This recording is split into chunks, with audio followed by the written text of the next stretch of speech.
बुलंदी से गिरती हुई आबशार बड़ा खूबसूरत मंजर पेश कर रही थी। आका, जोगान जिन आबशार को देखते हुए बोला, आप देख रहे हैं आबशार पहाड़ से नीचे गिर रही है, ये कौन सी नई बात है? आबशार बुलंदी से ही नीचे गिरती है। मैं तेज़ कदमों के साथ आगे बढ़ता हुआ बोला, क्योंकि मुझे शदीद प्यास लग रही थी। आका, आप मेरी बात समझे नहीं। जब हम इस आबशार की बुलंदी पर पहुंचेंगे तो आगे हमें पहाड़ ही पहाड़ नज़र आएंगे और यही ओखलामूस का इलाका है। क्या?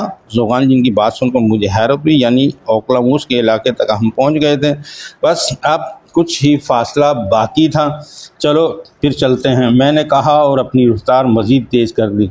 जोगान जिन मेरे साथ तेज़ी से आगे बढ़ने लगा। आबशार के पास पहुंचकर हमने अपनी प्यास बुझाई। प्यास बुझाने के बाद हम आबशार की बुलंदी पर पहुंचने के लिए रास्ता तलाश करने लगे और फिर हमें रास्ता मिल गया।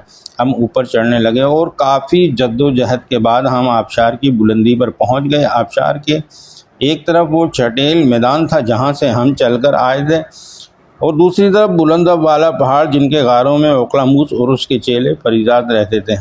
हम अभी तक आबशार के पानी में ही खड़े थे। यहाँ पर जोगान जिन बोला, आका, मैं इससे आगे आपके साथ नहीं चल सकता, क्योंकि आगे बढ़ने पर मैं जल जाऊँगा। यहाँ से आपको अकेले ही सफ़र करना पड़ेगा। ठीक है, तुम यहाँ मेरा इंतज़ार करो, मैं जा रहा हूँ और दुआ करना कामयाब लौटूं, वापसी में दुरे सवार मेरे साथ हो। इतना कहने के बाद मैंने एक कदम ही आगे बढ़ाया था कि वो हुआ जिसकी हमें उम्मीद तक नहीं थी।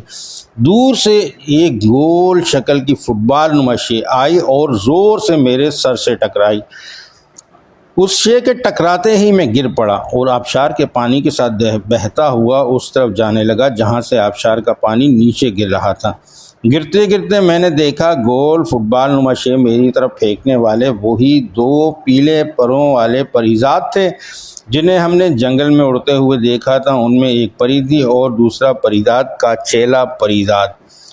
जोगान जिन मुझे पकड़ने के लिए आगे बढ़ा, लेकिन देर हो चुकी थी। वो दोनों परी और परिजात जोगान जिन के सर पर पहुंच चुके थे और उसे काबू कर चुके थे और मैं आबशार के पानी के साथ बहता हुआ अब आबशार के सिरे पर पहुंचकर नीचे की तरफ गिर रहा था। फुटबॉल नुमा शे सर पर इतने ज़ोर से लगी थी कि मेरी आंखें बंद होने लगी और फिर मुझे कुछ होश ना रहा। मैं बेहोश हो गया था। आबशार का पानी मुझे जाने कहाँ बहाए लिए जा रहा था। ज़िंदगी भी अजीब है। हम सोचते कुछ हैं और होता कुछ है। कुछ भी तो हमारे इख्तियार में नहीं है। सब इख्तियार अल्लाह को है, वही कुल मुख्तार है।